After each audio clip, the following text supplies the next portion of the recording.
Good evening friends. ഇത്തിരി വൈകിട്ട് രാത്രിയാണ് ഈ വീഡിയോ ചെയ്യുന്നത്. എന്നാലും ചെയ്യാതിരിക്കാൻ പറ്റില്ല എന്ന് തോന്നി. പ്രത്യേകിച്ചൊന്നുമില്ല. നമ്മുടെ ഒരു ഷോക്കിംഗ് ആയിട്ടുള്ളൊരു ഡെവലപ്മെൻറ്റ് CEEയുടെ സൈഡിൽ നിന്നും കണ്ടതിനെ തുടർന്ന് ഒരുപാട് പേർക്ക് വളരെ ഡിസപ്പോയിൻമെൻറ്റ് ഉണ്ടായിട്ടുണ്ട്. അപ്പോൾ അതിനെക്കുറിച്ച് പെട്ടെന്ന് കുറച്ച് കാര്യങ്ങൾ പറഞ്ഞു പോകാം. നിങ്ങൾക്ക് അറിയുന്ന കാര്യങ്ങളൊക്കെ തന്നെയാണെങ്കിലും നമുക്ക് അറിയാം, ഇന്നലെ ഒരു നോട്ടിഫിക്കേഷൻ, അതായത് എല്ലാ കുട്ടികളും പാരൻസും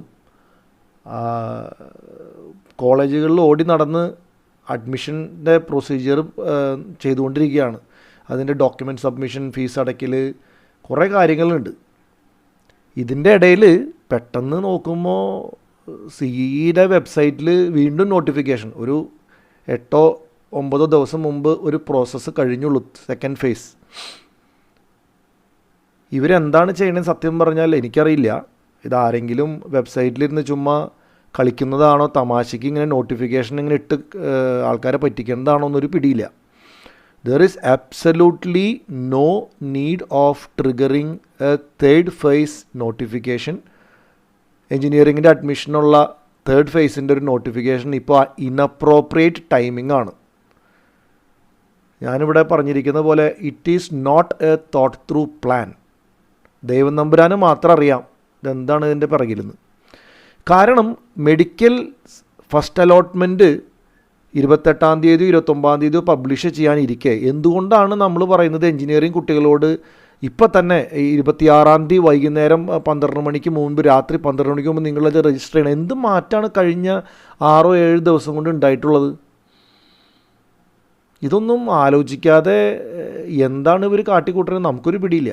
ഇത് ചോദിക്കാനും പറയാനും ആരുമില്ല. ഇതിനൊരു എക്സ്പ്ലനേഷൻ അവർ തരുന്നില്ല. ഇതെന്താണ് ഇതിൻ്റെ ഒരു മാർഗം? പരാതികൾ സമർപ്പിക്കാനുള്ള മാർഗ്ഗങ്ങൾ എന്താണ്? ആരോട് പറയും, ആരോട് ചോദിക്കുന്നൊക്കെയാണ് എല്ലാവരുടെയും കൺസേൺസ്. ഇത് ഒരുപാട് യൂട്യൂബേഴ്സും എഡ്യൂക്കേഷൻ റിലേറ്റഡ് ചാനൽസൊക്കെ ഇത് പറഞ്ഞു തുടങ്ങി. പക്ഷേ ഞാൻ പ്രധാനമായിട്ടുള്ള മീഡിയയിലൊന്നും പറഞ്ഞു കണ്ടില്ല. വളരെ വളരെ വളരെ ഒരു മണ്ടത്തരമാണെന്ന് ഞാൻ പറയുള്ളൂ. ഒരു 1500 മുതൽ 2000 സീറ്റുകൾ വരെ ഏകദേശം മിനിമം ഈ മെഡിക്കൽ കുട്ടികൾ ഹോൾഡ് ചെയ്തിരിക്കുകയാണ്, എൻജിനീയറിംഗ് സീറ്റുകൾ. അതിൽ ഭൂരിഭാഗവും ഗവൺമെൻറ് സീറ്റായിരിക്കും. കാരണം അവരൊക്കെ ടോപ്പ് റാങ്കിൽ വരുന്ന കുട്ടികളായിരിക്കും. ഞാൻ മുമ്പത്തെ ഒരു വീഡിയോയിൽ കൃത്യമായിട്ട് അനാലിസിസ് ചെയ്തിരുന്നു കഴിഞ്ഞ വർഷത്തെയും ഈ വർഷത്തെയും ട്രെൻഡും കാര്യങ്ങളൊക്കെ. പക്ഷേ അതിനകത്ത് ഞാനൊരു വലിയ അസംഷൻ നടത്തിയത് engineering third phase medical first phase കഴിഞ്ഞിട്ടേ ഉണ്ടാവുള്ളൂ എന്ന് വെച്ചിട്ടാണ്. അതുപോലും കുട്ടികൾക്ക് കൺസേൺഡ് ആണ്. അപ്പോൾ ഒന്ന് ഇമാജിൻ ചെയ്യാവുന്ന കേസേ ഉള്ളൂ. അതിന് മുൻപ് തന്നെ ഇവരിത് തുടങ്ങി കഴിഞ്ഞാൽ എന്തായിരിക്കും കുട്ടികളുടെ ഒരു ആശങ്കകളെന്ന്. പ്രധാനമായിട്ട് അത് തന്നെയാണ് ഒരു പ്രധാനപ്പെട്ട ഒരു പോയിന്റ്. രണ്ടാമത്തെ ഒരു പോയിന്റ്, നിങ്ങൾ നോട്ടിഫിക്കേഷൻ നോക്കിയാൽ അറിയാം, ഇത്തവണ മോപ്പപ്പ് അലോട്ട്മെൻറ്റ് ഉണ്ടാവില്ല. കുറേ പേരുടെ പ്രതീക്ഷ അതായിരുന്നു. ഒരു മോപ്പപ്പ് അലോട്ട്മെൻറ്റ് എന്ന് പറഞ്ഞാൽ സെൻട്രലൈസ്ഡ് ആയിട്ട് ഓൺലൈനായിട്ട് വീണ്ടും ഈ വേക്കൻസികളൊക്കെ ഫില്ല് ചെയ്യാനായിട്ട് CEEയുടെ ഭാഗത്തു നിന്നും സാധാരണ ചെയ്യാറുള്ള ഇങ്ങനത്തെ അവസരങ്ങളൊക്കെ ചെയ്യാറുള്ളൊരു സംഭവമാണ്. അതവർ കൃത്യമായിട്ട് പറയുന്നത് അങ്ങനെയൊന്നും ഉണ്ടാവില്ല എന്ന്. അതും നമുക്കറിയില്ല അതിൻ്റെ കാരണം.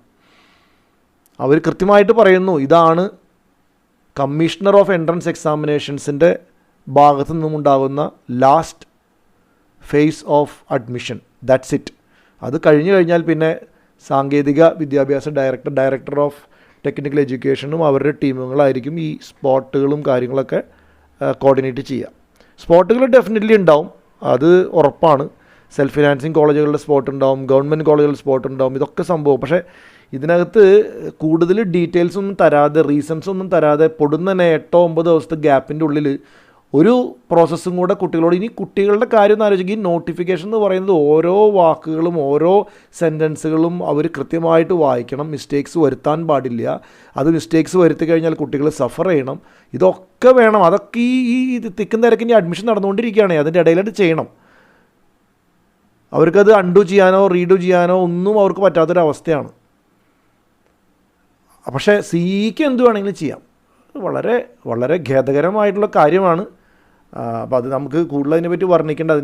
ഈ വീഡിയോയിൽ അതിനെപ്പറ്റി കുറച്ച് കാര്യങ്ങളൊക്കെ ഞാൻ ടുവേർഡ്സ് ദ എൻഡ് ഞാൻ പറയുന്നുണ്ട്. പിന്നെ നമ്മൾ മറ്റുള്ളൊരു കാര്യം ശ്രദ്ധിക്കേണ്ടത്,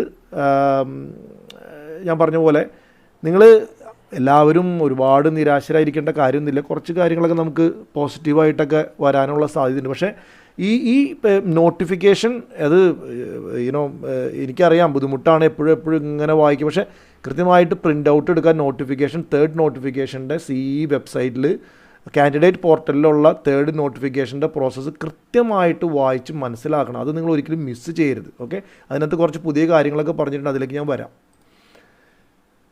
ഇനി പ്രധാനമായിട്ടും നമ്മുടെ കുട്ടികളുടെയും പാരൻസിൻ്റെയും കൺസേൺ ഇതാണ്, എന്തിനാണ് ഇവരിത് ചെയ്യുന്നത്, ഒരു പിടിയില്ല. ഇത് കീം മെഡിക്കൽ ലിസ്റ്റിലുള്ള കുട്ടികൾ ഇപ്പോഴും ഹോൾഡ് ചെയ്യുന്നുണ്ട് ഫേസ് 3യിലുള്ള എഞ്ചിനീയറിംഗ് സീറ്റ്സ്. ഇതെന്തിനാണ് എങ്ങനെയാണെന്ന് ഒരു പിടിയില്ല. എന്തുകൊണ്ടാണ് മോപ്പപ്പ് വേണ്ടാന്ന് പറയുന്നത്, അതിൻ്റെ റീസൺ നമുക്ക് ആർക്കും അറിയില്ല, അവരത് പറഞ്ഞിട്ടുമില്ല. ഇനി മറ്റൊരു വലിയൊരു കൺസേൺ കുട്ടികളുടെ ഭാഗത്തുനിന്ന് ഈ സെൽഫ് ഫിനാൻസിങ് കോളേജുകളിൽ അഡ്മിഷൻ എടുത്തു കഴിഞ്ഞിട്ട് ഗവൺമെൻറ് സീറ്റിന് ഹൈ പ്രോബബിലിറ്റി ഉള്ള ഒരുപാട് കുട്ടികളുണ്ട്. ഈ മെഡിക്കലിൽ ആൾക്കാർ പോയാലല്ലേ അതിലേക്ക് നമുക്ക് കയറാൻ പറ്റുള്ളൂ എന്ന് വിചാരിച്ചിരിക്കുന്ന കുട്ടികളുണ്ട്. ഇനിയിപ്പോൾ സ്പോട്ട് വരുമ്പോൾ അല്ല സ്പോട്ട് നടത്തുന്നത് director of technical education self ഫിനാൻസിങ്കാരോട് ഓക്കെ നിങ്ങൾക്ക് ഇഷ്ടമുള്ളത് ചെയ്തോളൂ, cost sharing government aided college നിങ്ങൾക്ക് ഇഷ്ടമുള്ളത് ചെയ്തോളൂ എന്ന് പറഞ്ഞു കഴിഞ്ഞാൽ ചില സെൽഫ് ഫിനാൻസിങ് കോളേജുകാർ വളരെ കൃത്യമായിട്ട് പറയും, no we will not give you back the documents or transfer certificate, right. അപ്പോൾ അങ്ങനെ വന്നു കഴിഞ്ഞാൽ എന്ത് സംഭവിക്കും?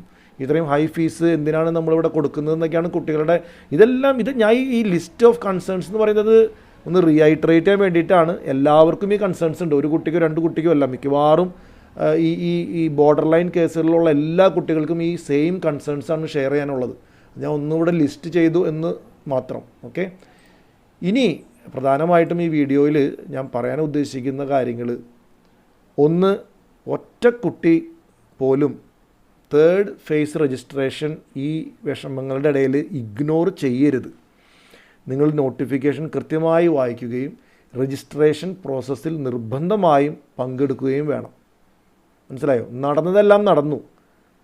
കൃത്യമായിട്ട് പറയുന്നത് നോട്ടിഫിക്കേഷനിൽ ചെയ്യേണ്ട കാര്യങ്ങൾ അത് നമ്മൾ വളരെ കൃത്യമായിട്ട് തന്നെ ഫോളോ ചെയ്യണം. അതിന് പ്രധാനമായിട്ടും ഹൈലൈറ്റ്സ് ആയിട്ട് പറയാനുള്ളത്, ഇത്തവണ ഫേസ് 1 നിങ്ങൾ എങ്ങനെയൊക്കെ ഓപ്ഷൻസ് തുടക്കം മുതൽ ഫ്രം ദ സ്ക്രാച്ച് നിങ്ങൾ ചെയ്തിട്ടുണ്ടോ അതേപോലെ തന്നെയുള്ള ഫ്രീഡം നിങ്ങൾക്ക് ഇത്തവണ കിട്ടും. നിങ്ങൾ ആദ്യം എന്തെങ്കിലും മിസ്റ്റേക്ക്, അയ്യോ ഈ ഓപ്ഷൻ വയ്ക്കാൻ മറന്നുപോയി, അത് ചെയ്യാൻ മറന്നുപോയി എന്ന് വിചാരിച്ചിരിക്കുന്ന ചെറിയൊരു ശതമാനം കുട്ടികൾ, അല്ലെങ്കിൽ അബദ്ധങ്ങൾ വരുത്തി ചെറിയ ശതമാനം കുട്ടികൾക്ക് ആ ഓപ്ഷൻസ് വീണ്ടും മുകളിൽ ഹയർ ഓപ്ഷൻസ് ആയിട്ട് വെക്കാനുള്ള ചാൻസ് നിങ്ങൾക്ക് ഇത്തവണ ഉണ്ട്. പക്ഷെ ഒരു കാര്യം പ്രത്യേകം ശ്രദ്ധിക്കുക, ഇത് starting from scratch, starting from 0 എന്ന് നമ്മൾ പറയുന്നെങ്കിലും അഡ്മിഷൻ കൊടുത്ത സീറ്റുകൾ അവിടെ നിലനിൽക്കും. മനസ്സിലായി? ബാക്കിയുള്ള സീറ്റുകളിലേക്ക് നമ്മൾ ഈ പറഞ്ഞ അലോട്ട്മെൻറ്റിൻ്റെ സോഫ്റ്റ്വെയർ റൺ ചെയ്യുമ്പോൾ വേക്കൻസികൾ ഫില്ല് ചെയ്യുന്നത് ഫ്രഷായിട്ടല്ല, ഇതുവരെ കിട്ടിയ അഡ്മിഷൻസ് അവിടെ നിലനിൽക്കും. ആ കിട്ടിയ അഡ്മിഷൻസ് കിട്ടിയ കുട്ടികൾ ഓപ്ഷൻസ് മാറുന്നതിനനുസരിച്ച് വീണ്ടും ചെറിയ മാറ്റങ്ങൾ വരുമെന്നല്ലാതെ നിങ്ങൾ ഒരിക്കലും വിചാരിക്കരുത് ഓക്കെ എനിക്ക് തെറ്റുപറ്റി ഇനി എല്ലാം തിരുത്താനുള്ളൊരു അവസരമാണ്, എനിക്ക് വീണ്ടും എൻ്റെ റാങ്കിനനുസരിച്ചുള്ള ആ കോളേജ് ഉറപ്പായിട്ടും കിട്ടും. ഒരിക്കലും അങ്ങനെ നമുക്ക് ഗ്യാരണ്ടി പറയാൻ പറ്റില്ല. കാരണം നിങ്ങൾക്ക് ഓപ്ഷൻസ് എൻ്റർ ചെയ്യാം, ആ ഫ്രീഡം നിങ്ങൾക്ക് തന്നിട്ടുണ്ട്. പക്ഷേ കഴിഞ്ഞ ഫേസ് 1ലും 2വിലും നടന്ന ഒരു അലോക്കേഷൻ്റെ ഒരു കണ്ടിന്യൂറ്റി മാത്രമാണ് ഇത്. പക്ഷെ നിങ്ങൾക്ക് ഓപ്ഷൻസ് മാറ്റി മറിച്ചൊക്കെ വെക്കാം എന്നുള്ളൊരു കാര്യം അവർ നിങ്ങൾക്ക് ഇത്തവണ തരുന്നുണ്ടെന്ന് മാത്രം. രണ്ടാമത്തെ ഒരു പോയിൻ്റ്, പുതിയൊരു കോഴ്സ് ആഡ് ആയിട്ടുണ്ട്. അത് ചിലർ ശ്രദ്ധിച്ചിട്ടുണ്ടാവില്ല. അപ്പോൾ അവരുടെ അറിവിലേക്ക് ഞാൻ പറയുകയാണ്, TKM പോലെയുള്ള വളരെ വൺ ഓഫ് ദ ടോപ്പ് കോളേജസിൽ കമ്പ്യൂട്ടർ സയൻസ് എഞ്ചിനീയറിംഗിൻ്റെ ആർട്ടിഫിഷ്യൽ ഇൻ്റലിജൻസിൻ്റെ ഒരു ബ്രാഞ്ച് 60 സീറ്റോട് കൂടി അവർക്ക് സാങ്ഷൻ കിട്ടിയിട്ടുണ്ട്. അപ്പോൾ അത് നിങ്ങൾക്ക് ഇത്തവണ ഓപ്ഷൻസിൽ എൻ്റർ ചെയ്യാം. പ്രധാനമായിട്ടും ഹൈ റാങ്കുള്ള കുട്ടികൾ, കൊല്ലം ജില്ലയോട് ചേർന്ന് നിൽക്കുന്ന കുട്ടികൾക്ക് TKM കോളേജിനെ പറ്റി പ്രത്യേകം ഇൻട്രൊഡ്യൂസ് ചെയ്യേണ്ട കാര്യമില്ല.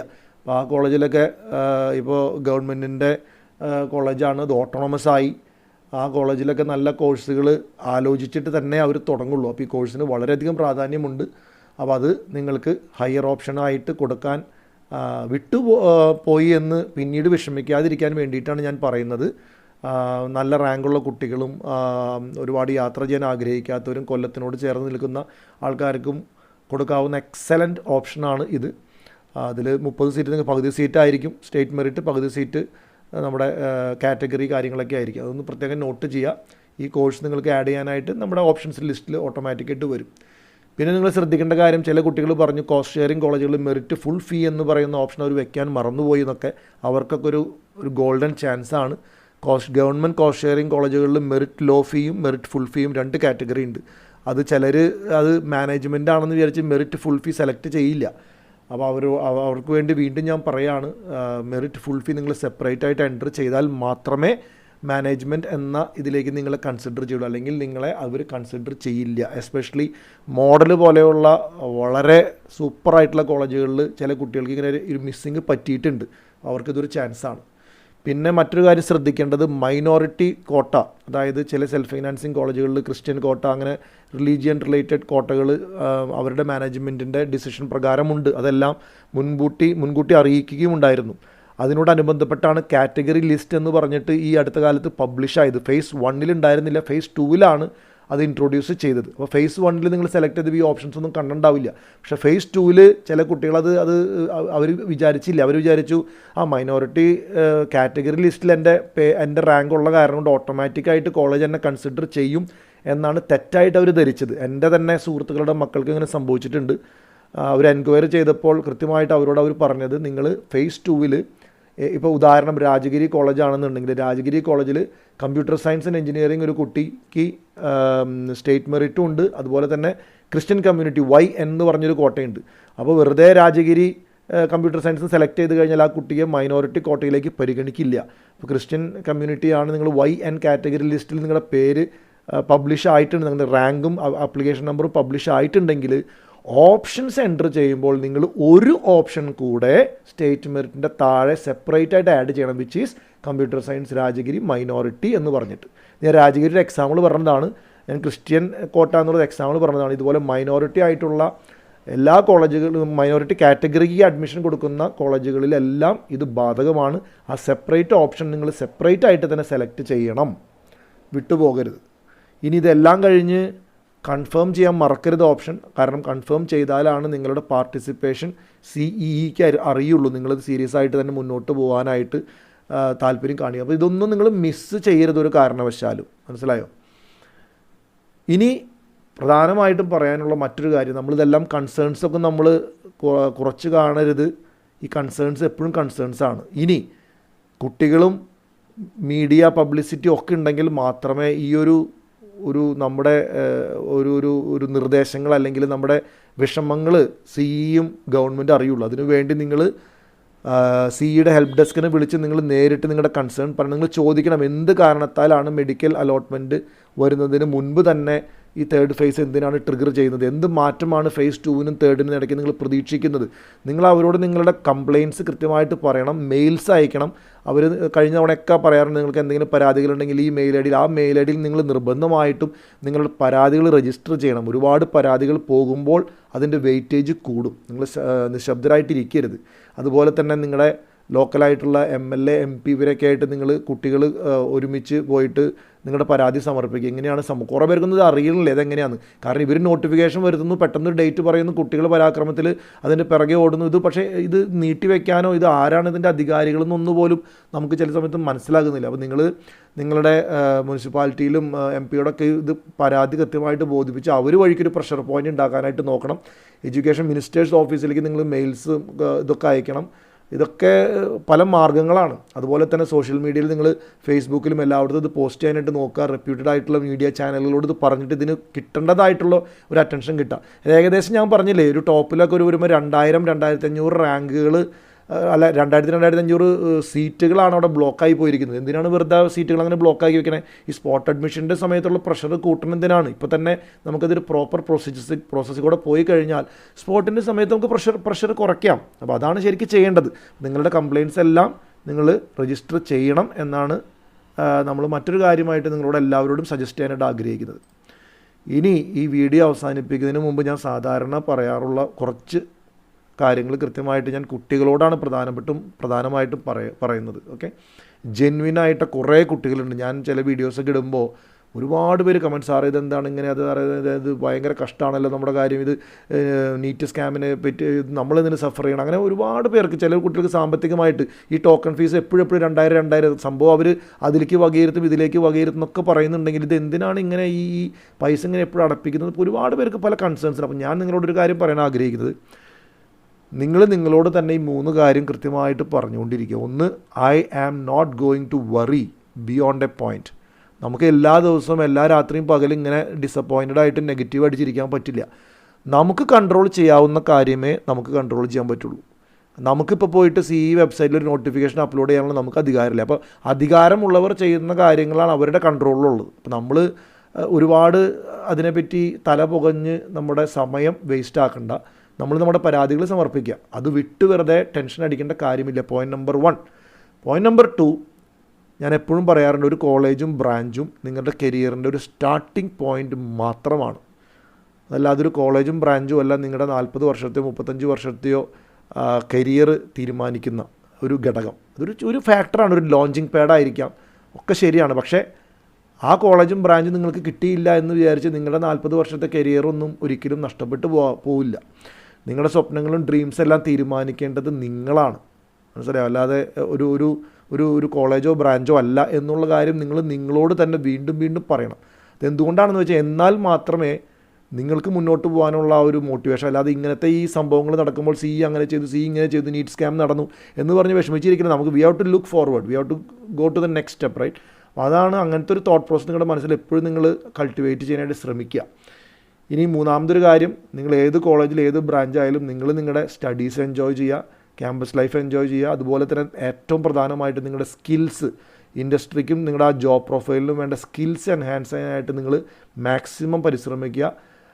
ഏറ്റവും നല്ല കോളേജുകളിൽ പഠിക്കുന്ന കുട്ടികളെക്കാൾ ഒരു ആവറേജോ അല്ലെങ്കിൽ ആ തരത്തിലുള്ള കോളേജിൽ പഠിക്കുന്ന കുട്ടികൾക്ക് അവർ ഓവർടേക്ക് ചെയ്യാൻ പോലും പറ്റാവുന്ന രീതിയിൽ 4 വർഷം നിങ്ങൾക്ക് മാറ്റാം നിങ്ങളുടെ സ്കില്ലുകൾ എൻഹാൻസ് ചെയ്ത്. അതുകൊണ്ട് എനിക്ക് ആ വലിയ കോളേജിൽ അല്ലെങ്കിൽ ആ ഒരു ടോപ്പ് ഇതിലേക്ക് എനിക്ക് കിട്ടിയില്ലല്ലോ എന്ന് വിഷമിച്ചിരിക്കേണ്ട സമയങ്ങളല്ല ഇനിയുള്ള 4 വർഷക്കാലം. ഓക്കെ, അപ്പോൾ അങ്ങനെ നമുക്കൊരു പോസിറ്റീവ് തോട്ട്സിൽ ഈ വീഡിയോ നമുക്ക് അവസാനിപ്പിക്കാം. Thank you.